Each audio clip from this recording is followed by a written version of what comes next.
All right. Welcome to the Pinstripers podcast, a podcast about pinstripers hosted by two pinstripers. I'm one of your hosts, Jack Fleming. And I am your other host, Freddie Villa. And today we have a special guest. It is John McTaggart from the Kansas City area. Great pinstriper and painter and sign shop owner. He's an owner of a sign shop, right, Jack? Yes, also known as Tiny. Tiny, that's right. And today we have a sponsor again for the show. And today's sponsor is Chris G from Chris G Customs, owner of H&L Body and Paint in Sanger, California. I think it's called Sanger because it's Sanger. Does that sound right to you, Jack? That's how I would pronounce it. All right. So he says he's here to support, and he says Fresno or bust. So, yeah. That's what he sent. Fresno style guys are hardcore there. For sure, boy, for sure. And you know what? That's our second supporter from Fresno because we had Craig Judd last time.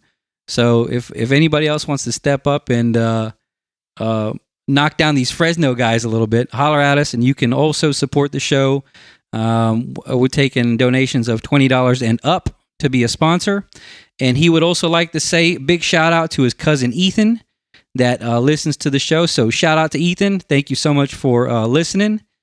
And I think that's it. You got anything else for the business there, Jack? That's all I can think of. Glad to be back. And, we took a little break there because Freddie had a hurricane to deal with. So, yeah, that hurricane wasn't too bad. But we're here. We're live. We're making it happen. And we're going to keep rolling. There you go. All right. Well, thank you all, folks, for listening and enjoy the episode with John Tiny McTaggart. He made a comment. A bunch of us guys were standing around talking, and he made a comment that in a lot of his colors, and he lettered a lot of race cars, and he said, in a lot of my colors, I add just a little drop of black. And I've never tried it, but I know it can against a black car. It probably helps more because a black in almost any color is going to go anyway. So, right. Yeah. Well, I know I do acrylic fine art paintings and stuff, and if I ever use black mixed into my colors, it's to kind of dull it so that it doesn't jump out so much against something else. So, well, I can't remember what his comments were when he said he did that, but it had something to do with creating a bigger contrast. So, right. Yeah, that's really interesting. Well, we're kind of curious. Me and Freddie were just talking about it before he called you.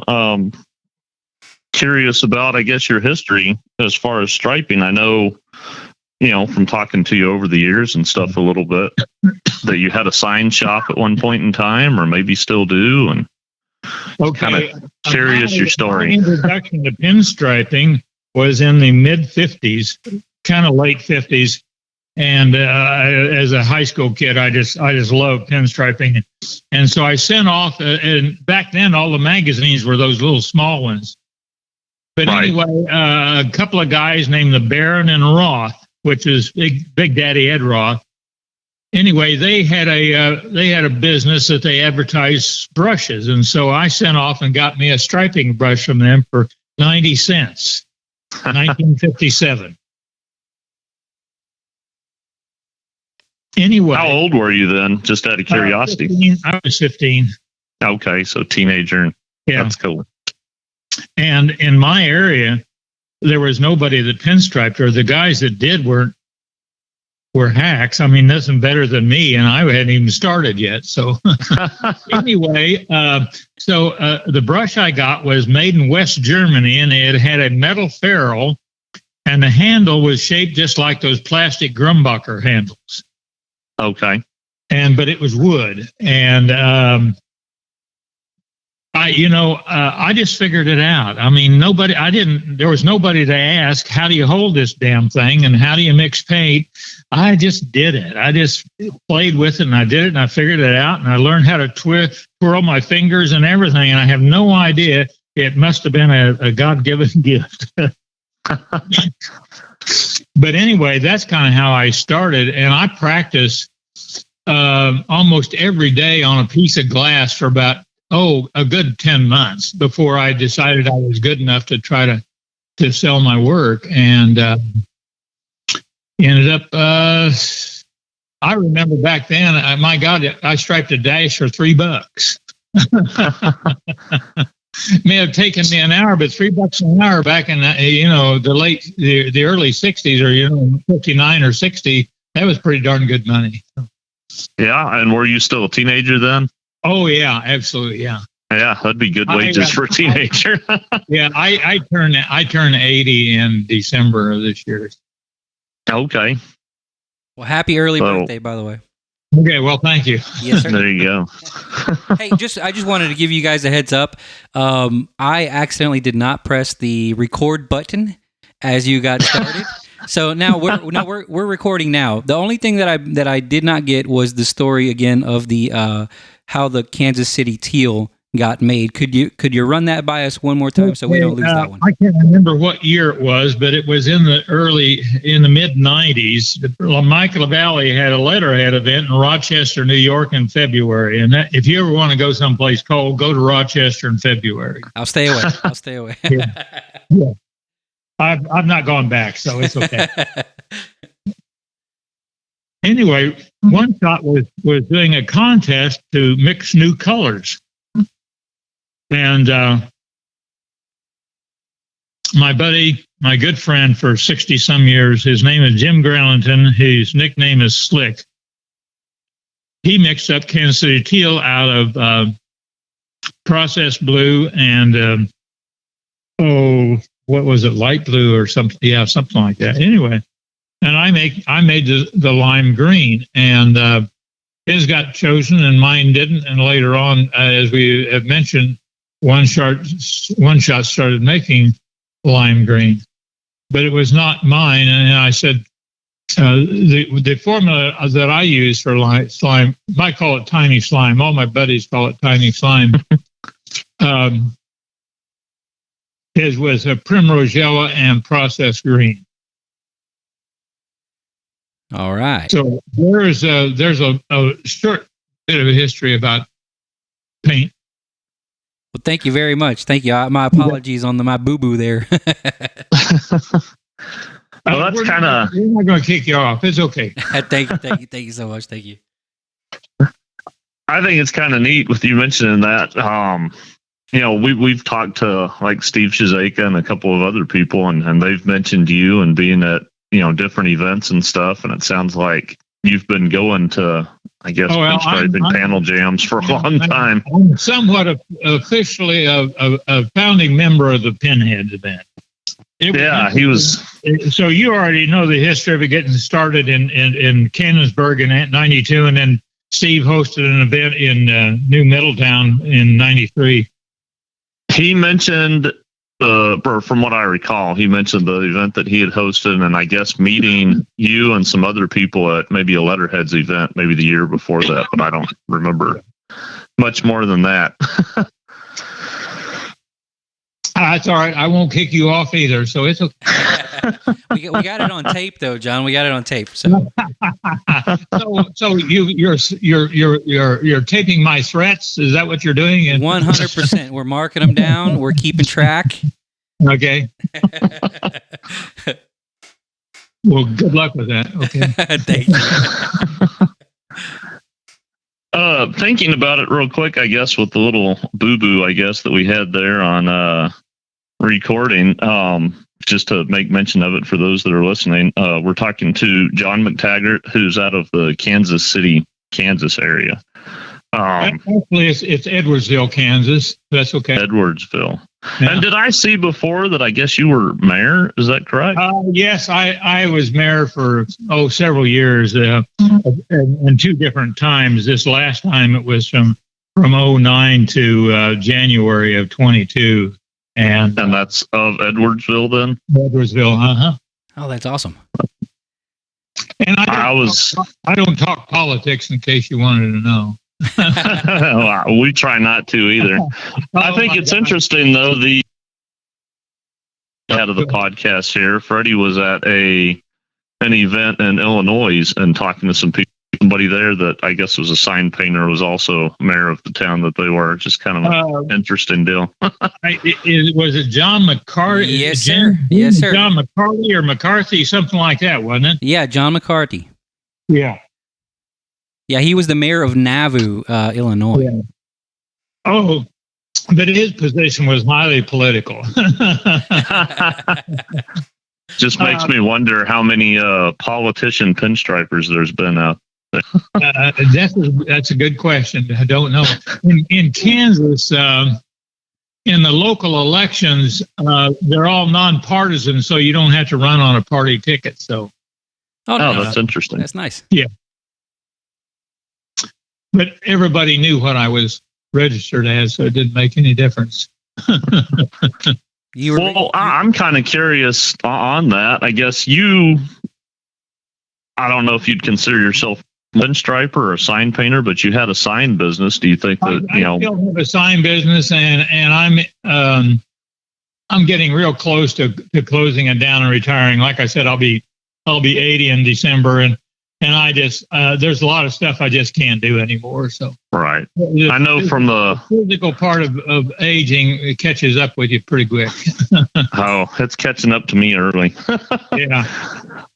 No, I know from just a little bit of work that I've done with sign painting in the town where I'm at, it kind of puts you, I guess, embedded in the community pretty well. You end up knowing most of the business owners, and I was really lucky because I. For 10 years, I worked for other sign shops, and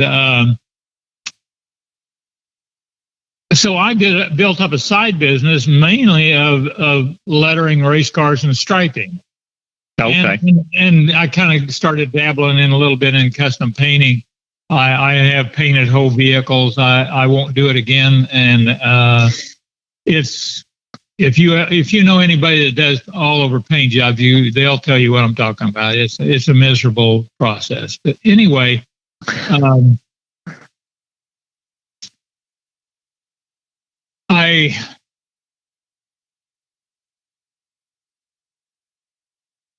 trying to remember now where I'm going to go with this. So the question is about the sign business. Anyway, and so. When I started pinstriping, the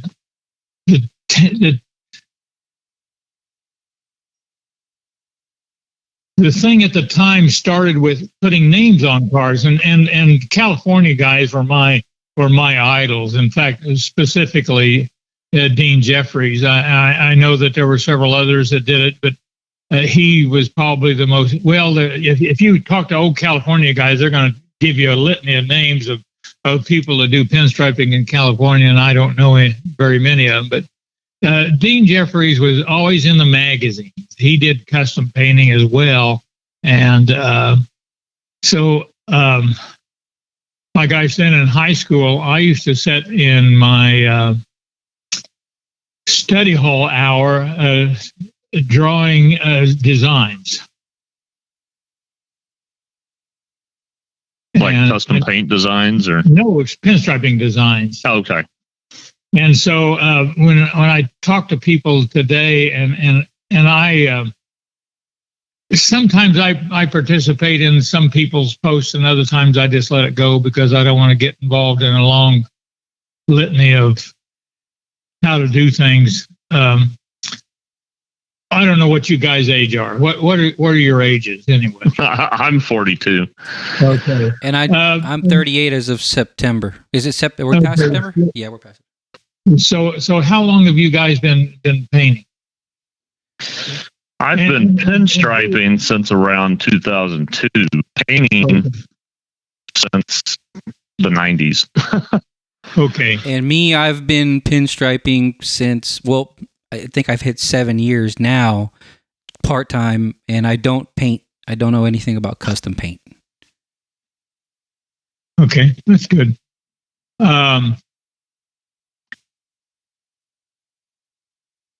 What I find interesting today in my participation on Facebook is how many people want to be able to do it right now, and they get a brush and they start practicing, and it just looks horrible. And they some people will ask for honest critique, not criticism. One thing that I learned real early in my apprenticeship in the sign business in the early 60s was how to critique my work and not criticize it.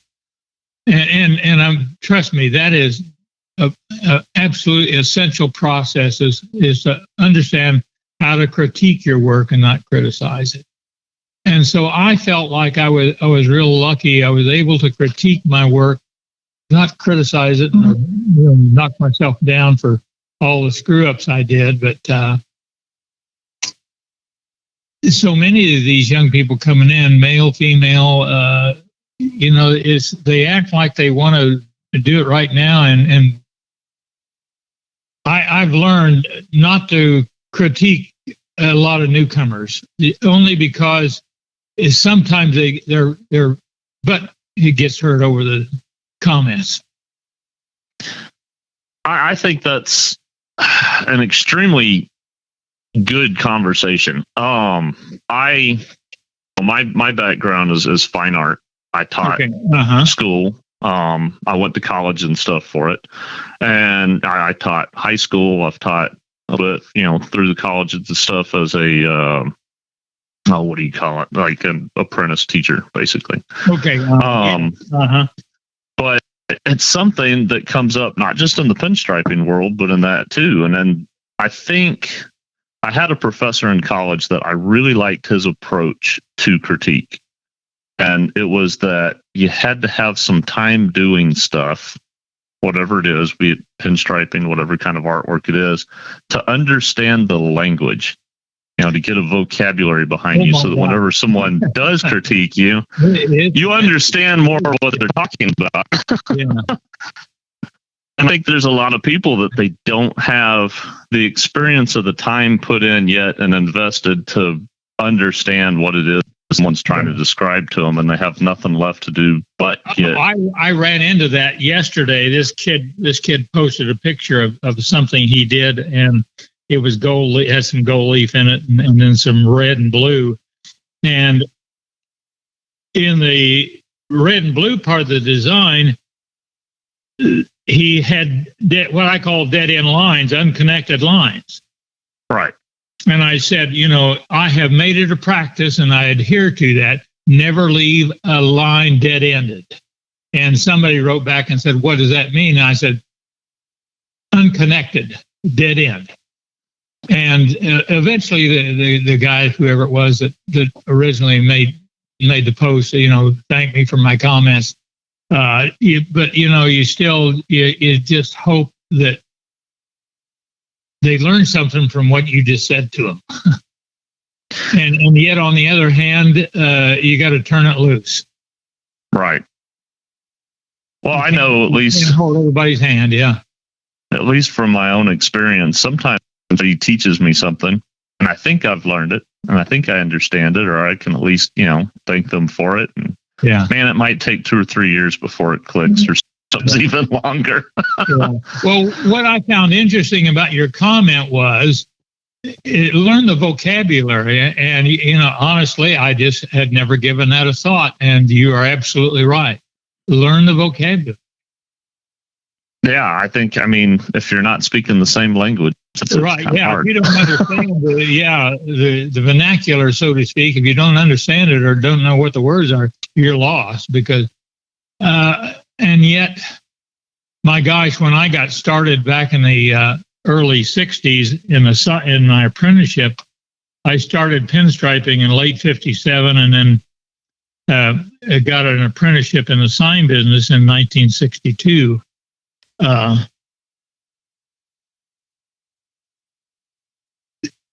You had an apprenticeship. You learned from a journeyman, hopefully. A lot of times back in those days, a lot of journeymen were very protective of their knowledge. Right. And basically, a lot of them just didn't want your ass around. I remember one time I was working for this sign company and with a journeyman, and we were out on a job on the north side of a building with no building between us and a block, and it was 15 degrees and snowing. And why the boss sent us out there, I have no idea. Whatever it was, made no difference. If you didn't go out there, you didn't work. So maybe that was what the deal was. I don't. It still didn't make sense to me, but I was out there doing my work. But the journeyman, in some respects, cut me some slack and had me inside most of the time, because you could work outside for 5 minutes. It'd take you 20 minutes to warm up. Right. I'm kind of curious on that, or if I cut you off, I apologize. No, I was kind of curious. I mean, you said that you had gotten into apprenticeship with sign work and all, but you started pinstriping. At any point in time during that, did one take away from the other, or were you still striping? I still stripe. I don't stripe as much as I used to. The demand has gone down a lot in my area. So, but I had during my busy years. Right now, work is really, really slow for me. But anyway, during those years, I worked on total 100% referral, right, or repeat, and so I didn't really, for the lack of a better term, I really didn't advertise very much. In fact, I remember when I opened my first shop in 1972. Rented from a friend of mine who had a speed shop in the Kansas City area. The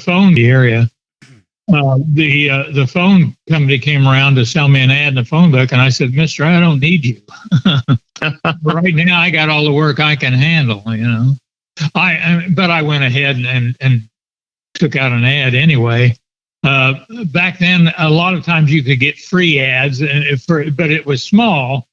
But if you had anything past 2 lines, you had to pay extra. And I just kind of, pardon me for reminiscing, but I would say 90+% of my work did not come from the phone book. I'll repeat that. It did not come from the phone book. The most word of mouth, I would assume. Yeah, it was all word of mouth referral, and you know, like I said, I repeat. But those years are gone. I still get most of my work from word of mouth. Done something for someone, and their buddies have seen it, or someone's looking for something, they pass your name along, kind of thing. Yeah. Well, after 60 years in business, there are very few new businesses coming online anymore. So. Right. Well, I feel like, sorry, Jack, I didn't mean to cut you off. No, you're good. Go ahead. I feel like sometimes when it comes to pinstriping, like on vehicles, it's sort of, the impact is held in person, mostly. You know, it has to be somebody that walks up to it and says, "Hey, that looks cool on that car." You know? You know, they'll see you at a car show. In fact, back in my younger days in the 70s, I used to attend car shows and work at car shows here in Kansas City. And there were 2 custom car guys that did the shows. One was Daryl Starbird out of Wichita, Kansas, and the other one was a guy named Ray Farner out of the Kansas City area. And those guys let me come in and work for nothing. I didn't have to pay them to get in or nothing. But and there again, that kind of stuff is long gone too. You don't see that anymore. I know I've been trying to get up to the Starbird car show. It's in Oklahoma now. I've heard that it is, yes. Yeah, I've wanted to go to that and see his work. I guess those who aren't familiar, he's a custom car builder with just some amazing builds, I think. Kind of stuff I like. Well, when I was in high school in the late 50s, Starbird would come to the car lot where we got on the school bus at the end of school when we were going home, in one of his cars. And one time he showed up in a that 57 T-Bird with a bubble top. Okay. Yeah. And then I think the next year he came in that 59 Buick. It was also blue, about the same color as the T-Bird was. And man, I tell you, you talk about being in hog heaven. Oh, hey, Freddie. Yes, sir. Are you still there? I think I'm getting a little bit of cutting out and stuff on my end. I don't know if you want to maybe take over a little bit just in case. Oh, okay. No, I was I didn't have any issues on my end. I can hear him just fine. You couldn't hear him? I'm getting words cutting in and out. Oh, okay. It's probably my connection. Yeah, every once in a while I'll get you cutting out, but it's just like half a word almost. Not very bad. So yeah, kind of the same. You do whatever you do. Well, we appreciate you coming on, John. I'm curious, actually, how you got your nickname Tiny. Well, in the late 50s, I had already started painting, and my very best friend through grade school and high school, he was away at college, and he came home one weekend, and he drove up into the backyard, and I walked out the door, and he said, "Hi, Tiny, how you doing?" And just stuck. But in those days, if you were a bald guy, they would call you Harry, or the big guy was Tiny. But it was just a trend of the times, you might say. So that means if I was around in them days, they'd call me the rich guy. Hey, rich guy. Well, they may have some other choice words, but I don't know about rich guy. I don't know. We knew the kids in the class who had money. And for the most part, where I went to school, those people were all right. You know what I mean? They didn't act arrogant or nothing like that. In fact, a lot of times they were loners. I mean, not totally, but it was unusual to see a fairly new car in the parking lot, other than the occasional guy that had the 59 or 60 Chevy Bel Air 348 4-speed, stuff like that. Man, it must have been nice to walk around and see cars like that just on a daily basis. Oh, yeah. Yeah, just to see the metal, the muscle walk, just riding around everywhere.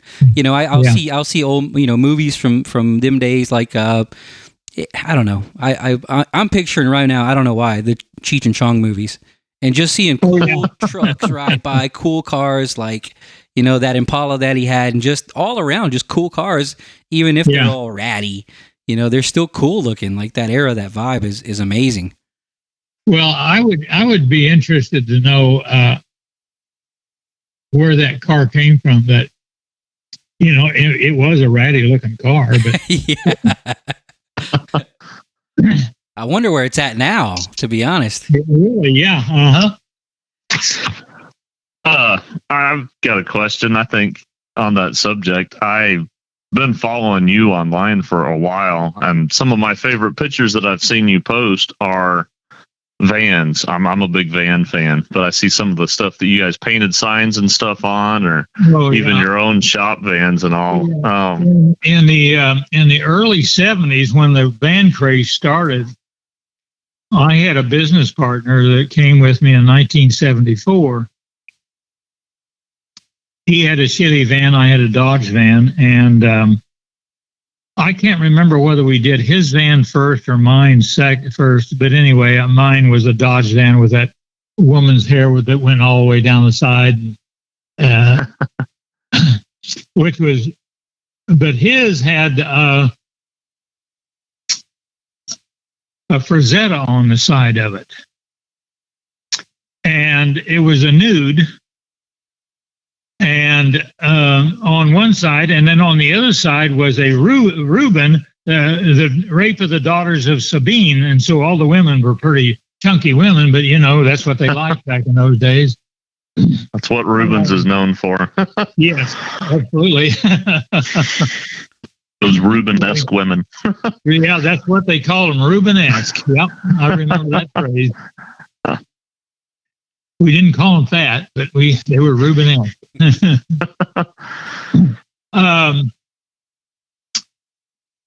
This van caused quite a stir in town. In fact, in those days, to see some nude painting in public like that was forbidden almost. I mean, totally. I mean, we had a couple of people threaten us about, take that off, or, in fact, when I one time when I had my shop, I was on a main street in Kansas City, Kansas, and I saw some guy getting out of his car. He had a big old Cadillac Eldorado convertible, big long boat, and I noticed when he got out of the car that he had a gun strapped on him, a .38 stub nose. I said, "That's a cop if I ever saw one."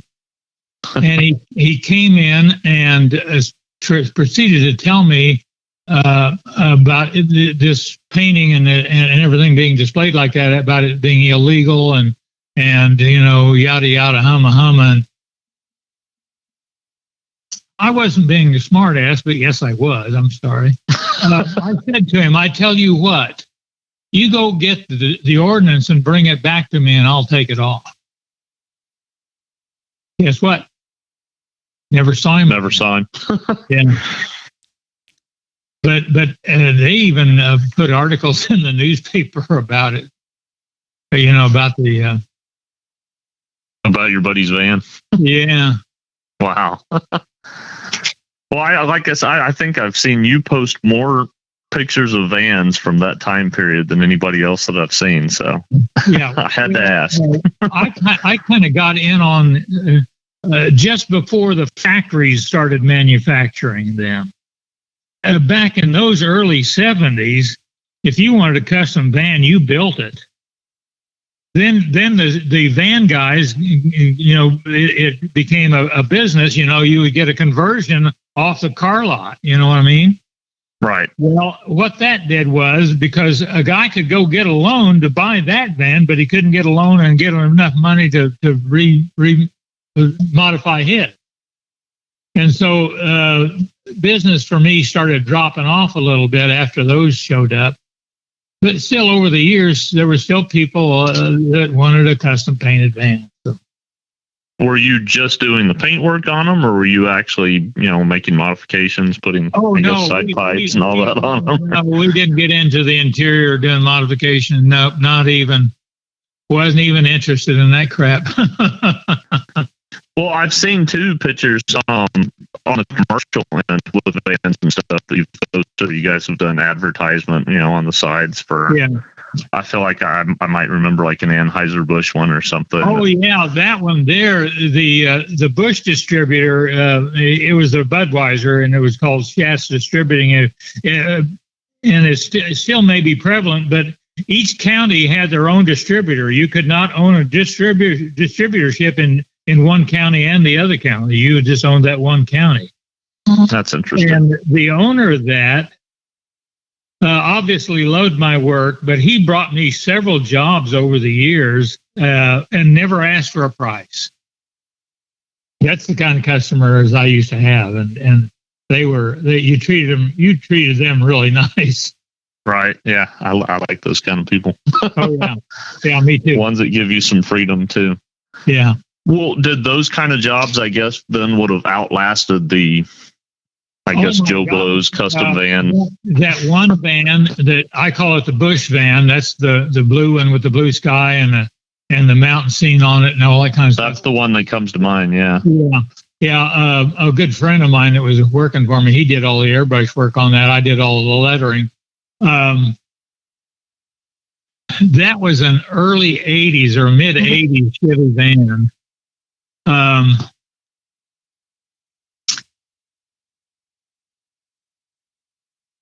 The distributor had it for many years, and an interesting story about that. And this is how it went.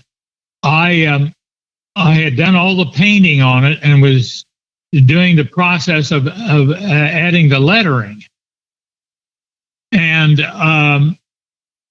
because it was sprayed, I would cut a mask. I would put transfer tape on it and then cut it and spray it.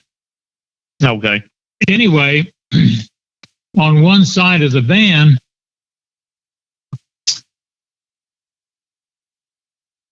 I pulled some masking off after spraying some paint, and it pulled the paint off that we airbrushed on there.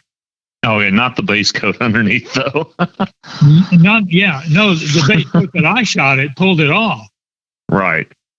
Anyway, so I went into frantic mode and devised what I thought it was a good scheme on how to get this thing done and not have to repaint the whole van. And what I did was then I kind of masked along the edge of where it peeled the paint off, sanded it again with some pretty rough sandpaper, and then smoothed it out, and then finished the job. But I told the distributor, I said, I'm sorry, but I'm a little bit worried about this job. I said, it may stay on and it may come off, and I have no idea. And so in a way, I kind of cut him a little slack on the price. Still, I got over $4,000 for the job back in the mid 80s, yeah, which was pretty damn good money. This is like a full mural on the side of a van, both sides. It was a total repaint. Right. I had to scuff and sand and paint the whole thing and then clear the whole thing, except the top, obviously. And one time, a few years after I did it, the guy that drove the van home had a little incident in his neighborhood, and somebody shot a hole in the van. And the body shop fixed the hole and then spotted in the white. And after I repaired that, I don't know how many more years they kept the van, but eventually they sold the van. And that paint job lasted well over 20 some years. Wow, that's awesome. I mean, honestly, it just flabbergasted me, to tell you the truth. I had no idea that it would last that long. And yeah. I've done other radio station bands as well, and had very good success with repainting the whole van. And what kind of paint were you? Automotive urethane. Okay. Even in all the airbrush work and mostly all the signs that I did on them too, I use the automotive. There's maybe a little bit of an educational thing that we could throw in, talking about, people who don't quite have as much experience. A little bit of an educational thing that we could throw in, talking about, people who don't quite have as much experience. Me and a buddy were talking about, people who don't quite have as much experience. Me and a buddy were having a discussion the other day. He's also people who don't quite have as much experience. Me and a buddy were having a discussion the other day. He's also, makes his living who don't quite have as much experience. Me and a buddy were having a discussion the other day. He's also, makes his living doing. Me and a buddy were having a discussion the other day. He's also, makes his living doing pinstriping. He does a lot of, dealership stripes and then the clear guards that they have. Those guys are fabulous, aren't they? Man. Yeah.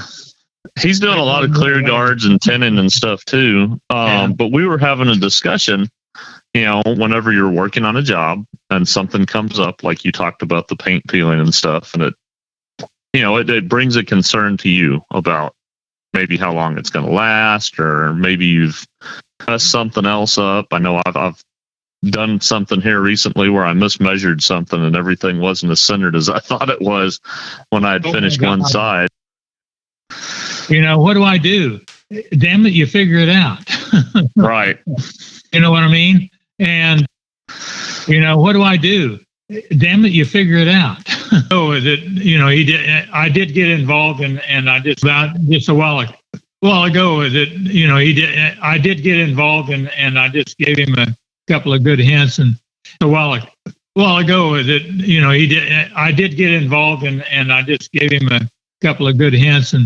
But I while ago that I did get involved, and I just gave him a couple of good hints. But I said, and a while ago that I did get involved, and I just gave him a couple of good hints. But I said, and he's ago that I did get involved, and I just gave him a couple of good hints. But I said, and he's thanked that I did get involved, and I just gave him a couple of good hints. But I said, and he's thanked me for it. I did get involved, and I just gave him a couple of good hints. But I said, and he's thanked me for it. And I said, I did get involved, and I just gave him a couple of good hints. But I said, and he's thanked me for it. And I said, I did get involved, and I just gave him a couple of good hints. But I said, and he's thanked me for it. And I said, a couple of good hints. But I said, and he's thanked me for it. And I said, never forget, practice, practice, practice, practice, practice. That's got to be your mantra, almost. Practice. I tell them I practice 3 hours almost every day for 10 months on a piece of glass. Stripe, wipe it off, and then I tell them, I says, I have no idea how my parents handled that smelly crap in the kitchen. And never once complained about it. That's pretty cool. That's nice that you had supportive parents and were. Well, yes, and in my generation, most of our parents, like my dad, I was born in 1942. And in those days, my dad came from a small town in Kansas, and his father did not think that he needed to go past the third grade. He had to go against his father and continue in school. Wow. And then during the Depression, he had moved to Kansas City and been married. His brother-in-law was a sheet metal worker, and back in those days, you had to have a member of the family get you in a union. And so he got into the sheet metal union, and I'm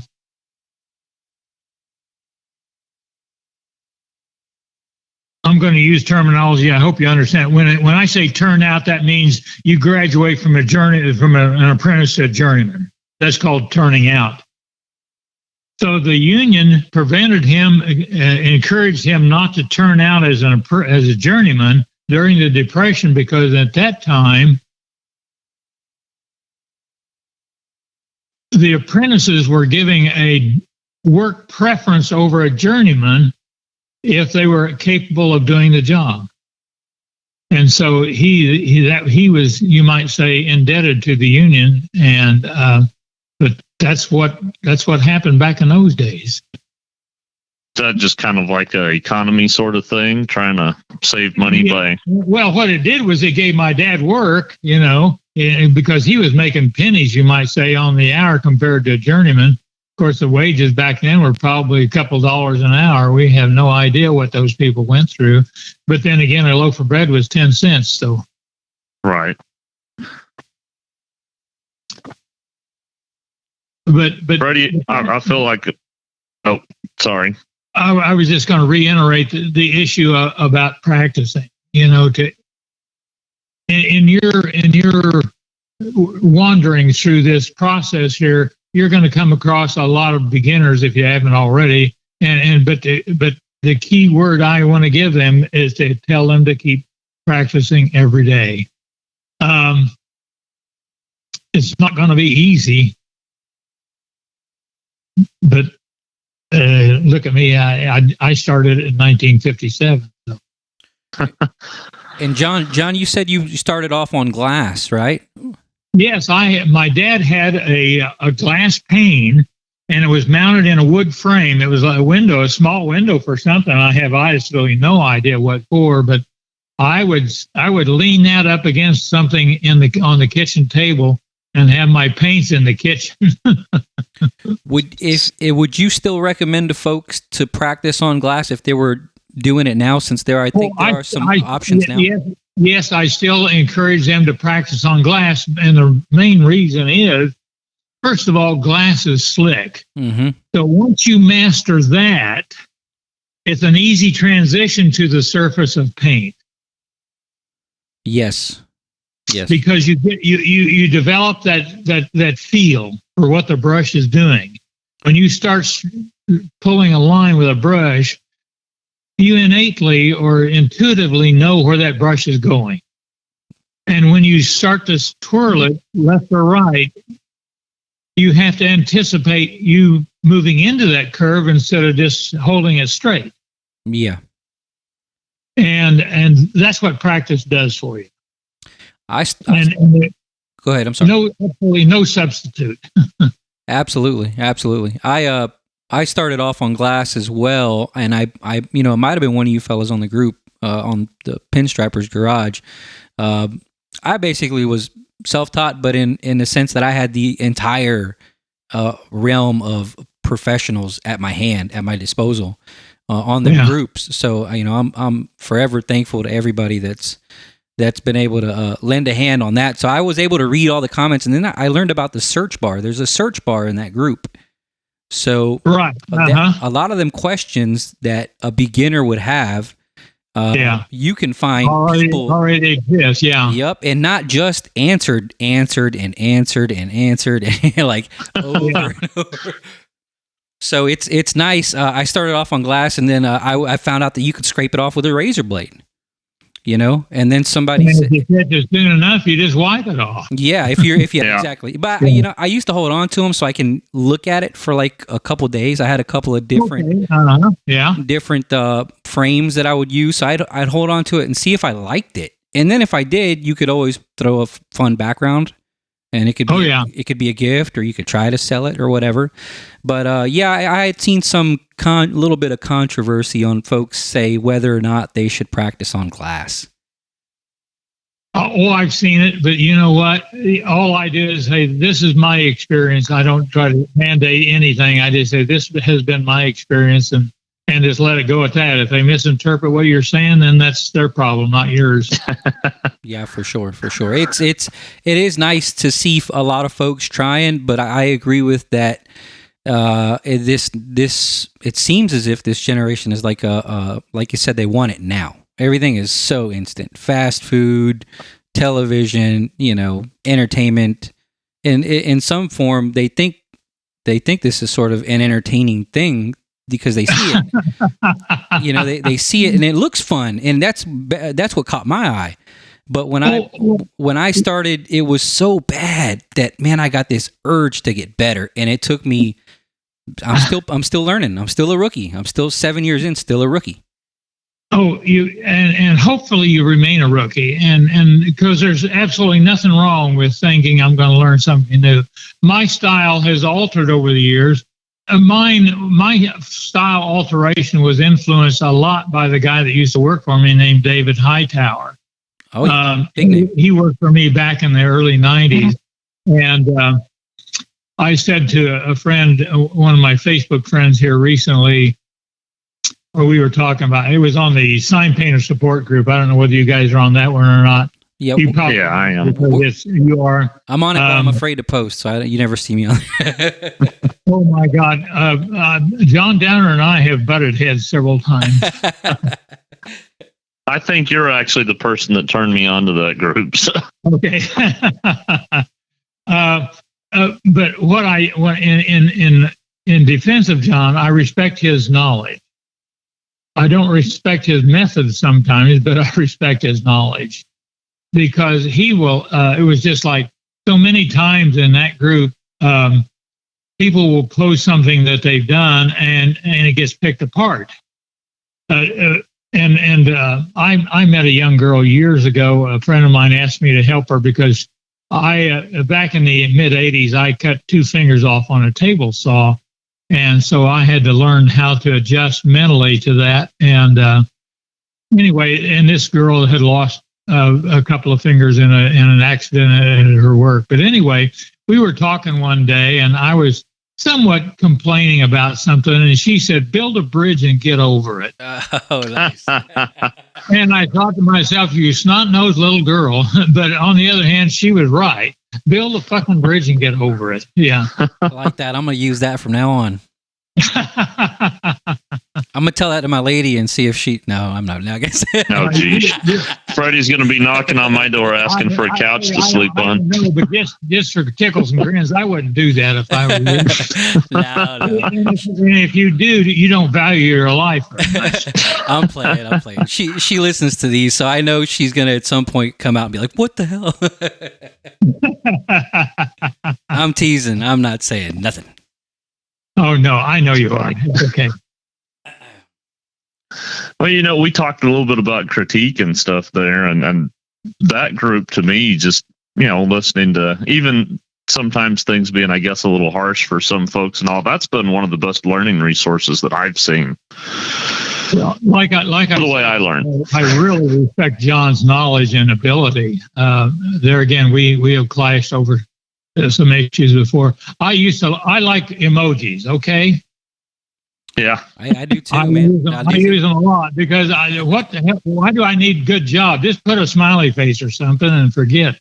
It's almost like move on. Yeah, it's almost like a sign, right? It's almost like a sign. Just post up the picture of the emotion. Anyway, he hates them. And a few times in my early experience with sign painters support group, I would use emoji, and he would call me out. And so one time I inadvertently used one and looked back, and my post was taken down. Oh, no. Oh, guess what I did? I said, "Did you take my post down?" "Yes," yada, yada. I said, "Don't ever do that again." Don't ever take it off without asking me. And he somewhat backhandedly apologized. He says, "It's already done." I know, but I slip up sometimes, and that's what I said. Sometimes I slip up and I forget. Just cut me some slack. The world is not going to end with one friggin' emoji. Come on. Well, you never know, John. Nowadays, things are getting crazy, man. Tell me about it.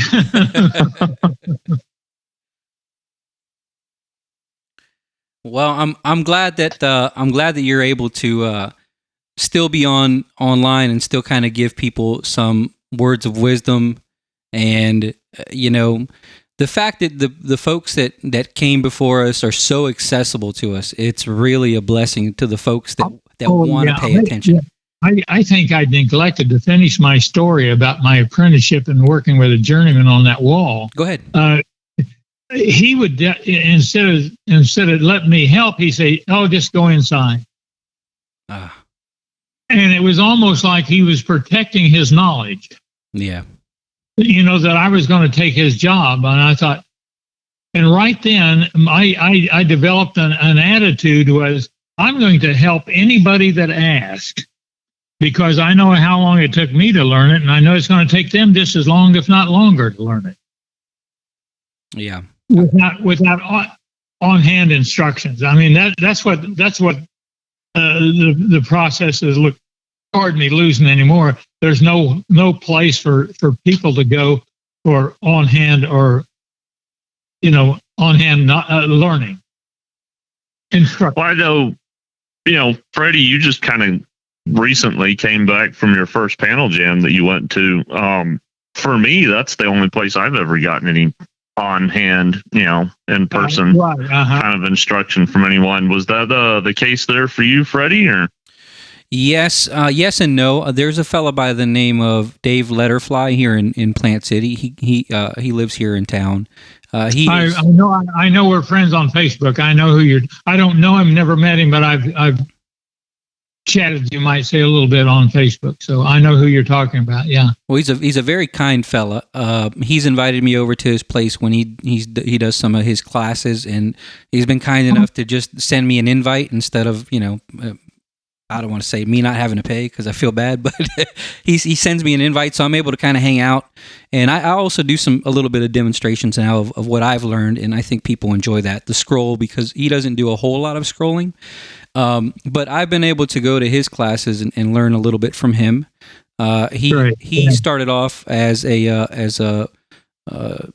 somebody working for the circus, lettering and doing signs for the circus. Yeah.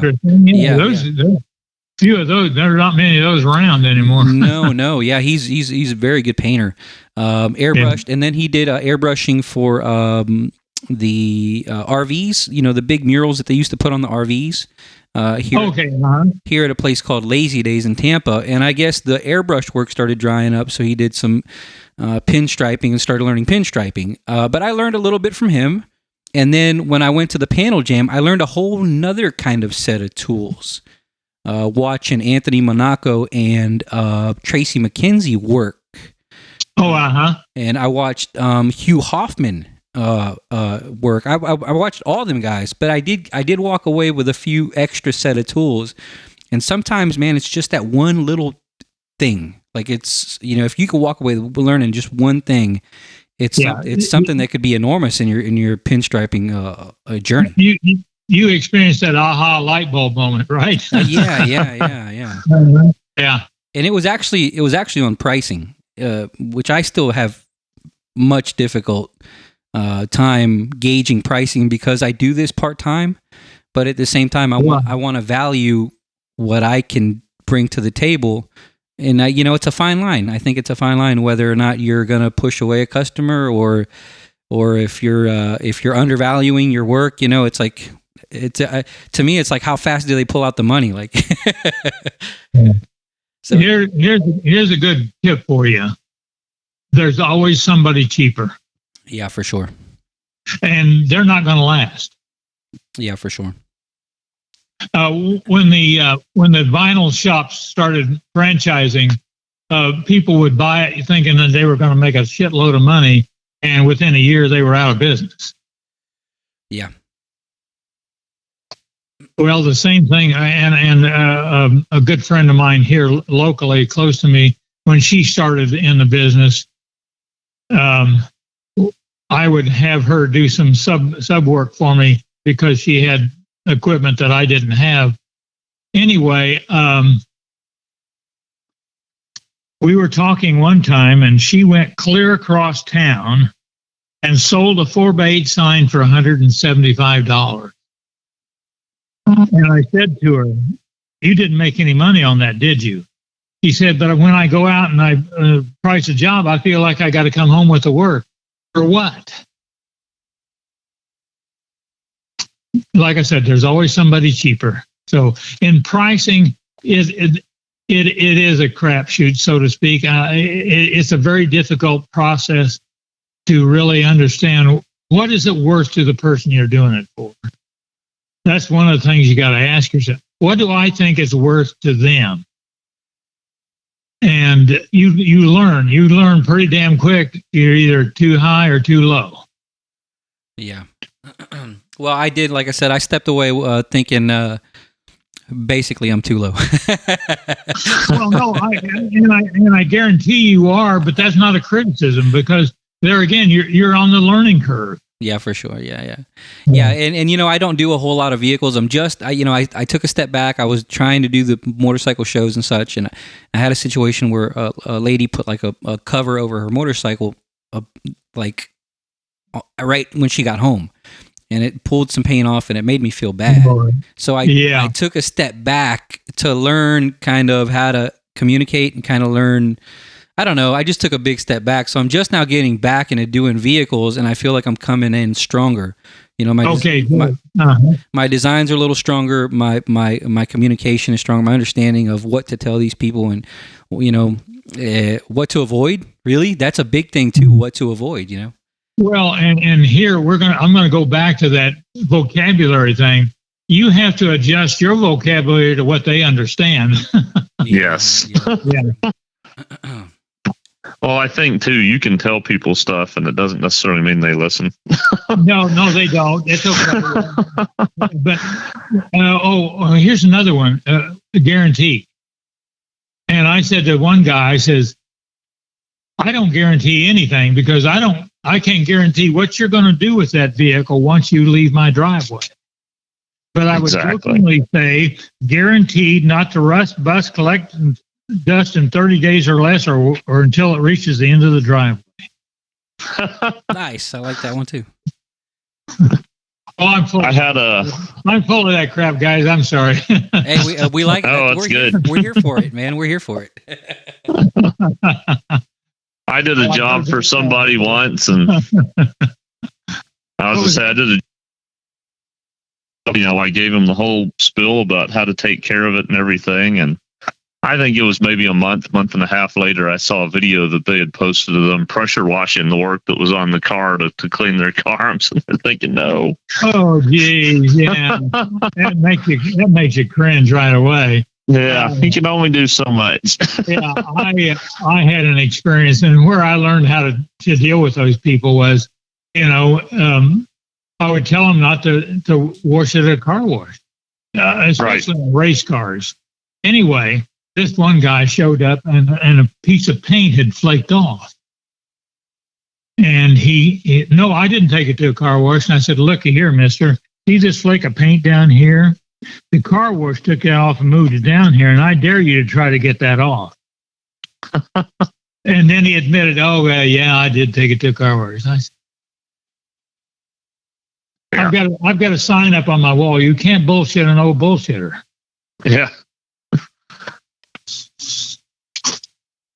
Oh, I was thinking about something when you guys were talking about pricing there, and maybe you can correct me, I guess, if I'm wrong in my thinking on this. But one of the things that I feel like I've really been learning over the past couple of years is, it's okay that people can't afford what it is you do. Oh, absolutely. Yeah. You don't have to take every job. You don't have to please everybody's budget, because I can't afford everything I want in life. Yeah, that's right. Well, and here's another way to think of it. And that is that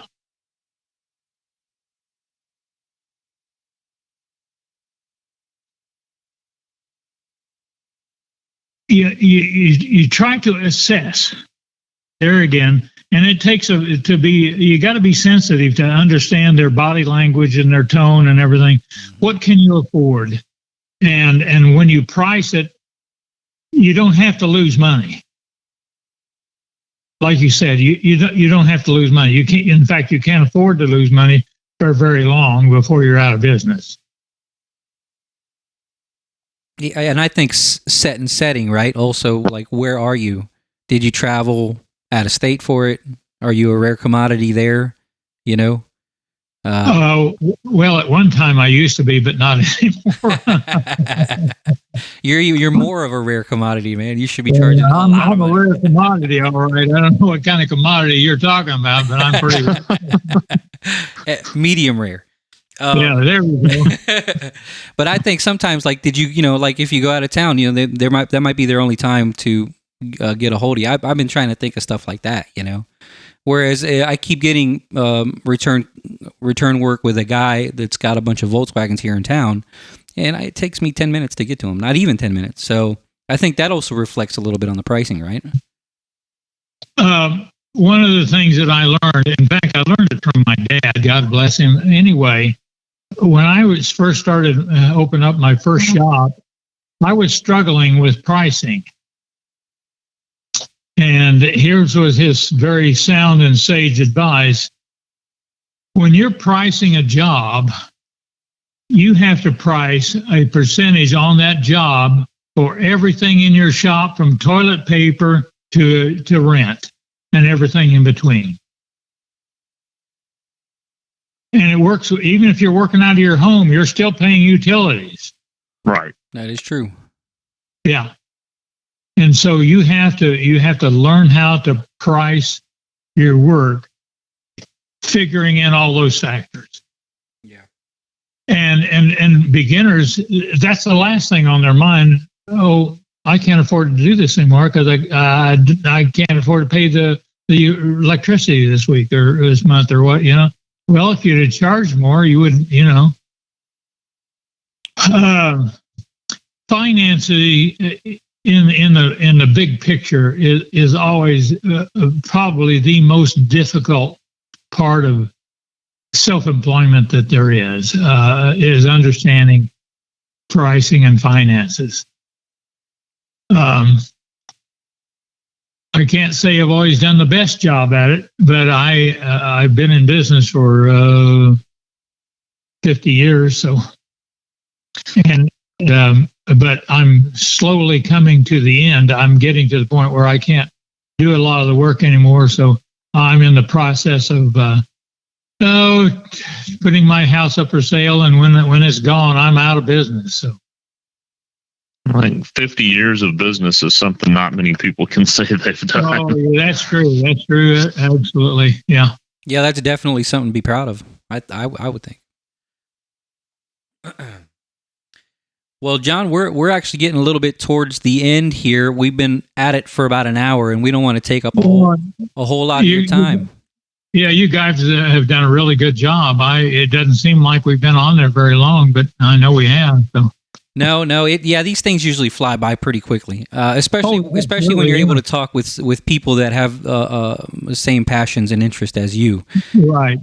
But we do have one question that we do try to ask folks towards the end, and it is: do you have any particular stories or a story that may have happened to you that was a little bit extraordinary, a little bit weird, a little bit rough?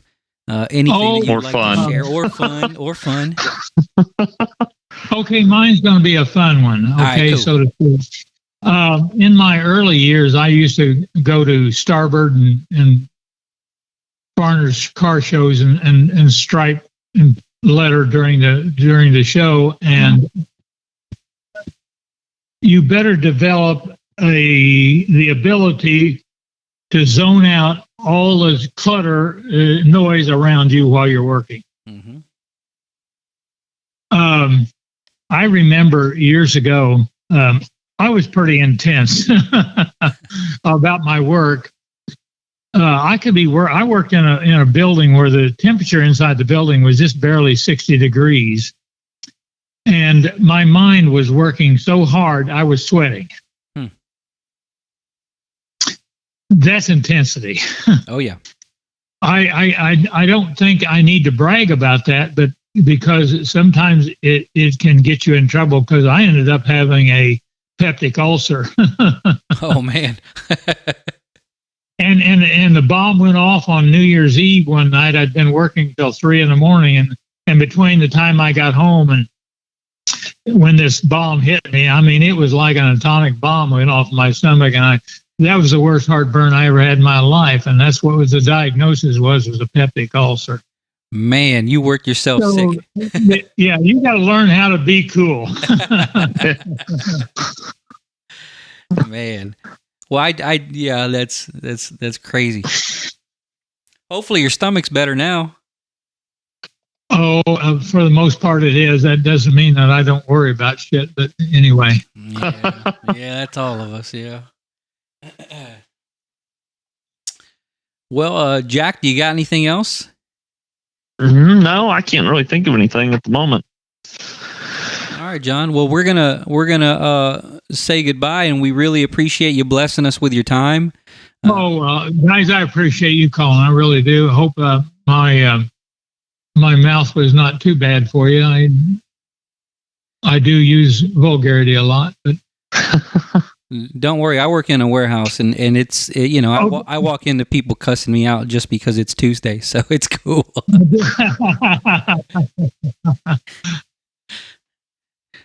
So, well, yeah, we definitely appreciate you being on here and giving us your time and being patient with us as we had to reschedule with you there. I do appreciate the invitation, and I hope it all works out. Oh, yeah. And what we'll do is we'll send you a link when this is posted up. That way you can listen to it and share it with people. And, we'll thank you very much for coming on and sharing your information. Awesome, guys. Thank you very much, Freddie and Jack. Take care. All right. Thank you. You too, sir. Okay. Bye-bye. Bye-bye. And now for a candid conversation. Because I think that something like that happened during the call. But I don't know. I don't know what the hell's going on my phone. But yeah, I got him some Hilfiger, and one day he took a shower and he sprayed it, and he fucking smelled great. I was like, God damn, you smell good. So I got to thinking, why don't I get me one? And I got me one. It didn't smell right on me. Apparently, people's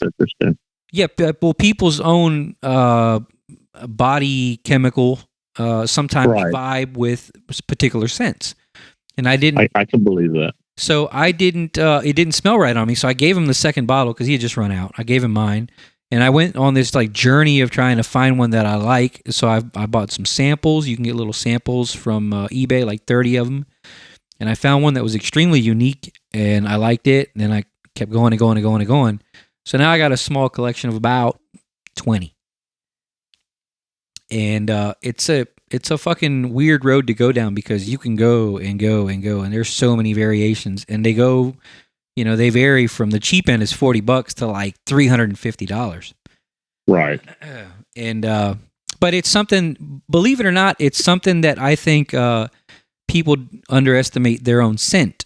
So if you smell pleasant, I think people are more inclined to hang out or want to deal with you in any sense, right? If you smell unpleasant, I'm sure you've been around folks where you're like, oh, this guy's cool, and it's like, oh, fuck, this motherfucker, he stinks. I got to share an old story with you. Okay. That totally reminded me of, I was in high school, and I've worn like Old Spice deodorant.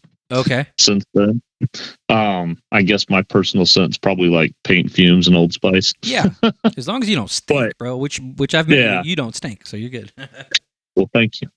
No, I was in high school, and my friend was dating this one girl, and she had a friend, and we all went and played like miniature golf together. And we're sitting here, it's Mobile, Alabama, probably the summertime, if I remember correctly. You sweat like crazy. It's like Florida. Everyone's hot and sweaty. Oh yeah. Anyhow, we're sitting there and we're playing, miniature golf. And at one point in time, like both of these girls kept hanging around me the whole time. And I don't remember how the conversation went or whatnot, but they're like, "You smell so good." And I said, "Okay." I said, "You smell like spicy muffins." Damn, spicy muffins. That's funny. I wonder how I figured it's the Old Spice. Damn, dude, spicy muffins. Oh, like spicy muffins. Wow. I'll never forget that. But I had two girls hanging out with me the whole time, and he was like off by himself. Yeah. Well, people, you got to consider, man, your own scent. So, and I'll go, I work with nothing but dudes. Like there's one girl in the office and like zero interaction with her, which it just doesn't make a difference. Like I like the way it feels when I smell nice. You know what I mean? So I'll put on cologne before I even go into the warehouse. See, I can't do cologne, man. It triggers my sinuses, gives me headaches. I'll start like nose running all over the place, but yet I'm around paint fumes and stuff all the time, and that stuff doesn't do it to me. It's weird. Yeah, you would think. Well, I mean, to be honest, there is. It's always like a concoction of different. What do they call them? Notes. So each cologne has its different notes. I think it's the carrier for the scents and most stuff that bothers me. Like somebody can have cologne or lotion or anything, but there's like an alcohol or something in that. Yeah, I think that's what gets me. Yeah, there is an alcohol that usually evaporates, and you're left with the oils. And the higher concentration, it starts off as a cologne, and then there's the toilette, right? That's the little middle concentration. And then there's... You got me. I got no clue. Yeah. There's literally different concentrations. So it starts off as eau de cologne or whatever, eau de cologne. That's like the least concentration. Then there's the ones that say toilette. That's the middle concentration. And the ones that say parfum is the highest concentration that you can get, which is like literally 2 sprays, and you're good for like an entire 8 hours. Which the other the other stuff you might have to reapply, and that depends on how heavy you spray and such. I got into it weird because it's a weird thing to collect, and people buy them. People blind, they call it blind buying. they'll buy something and it doesn't vibe with them. So there's whole communities of people that trade these things. They'll put up like 2 for 1. Hey, I'll trade you my 2, this Calvin Klein, whatever, and this Versace. I'll trade you for one of these that I'm looking for. And it's you're spending a couple $100 on the stuff and it doesn't work. Yeah. Well, that's why you shouldn't blind buy. But again, you don't know unless you try it on. And right. And then there's some stuff, man, you sell it and then somebody walks by you and you're like, what is that? And they're like, oh, it's this. Like, I sold that one. So yeah, there's stuff. And also, then there's summer scents, there's spring scents, there's winter scents, if you can believe that. So it gets deep. I'm gonna put this fucking conversation on at the end. Fucking conversation on at the end. Fucking conversation on at the end. Fucking conversation on at the end.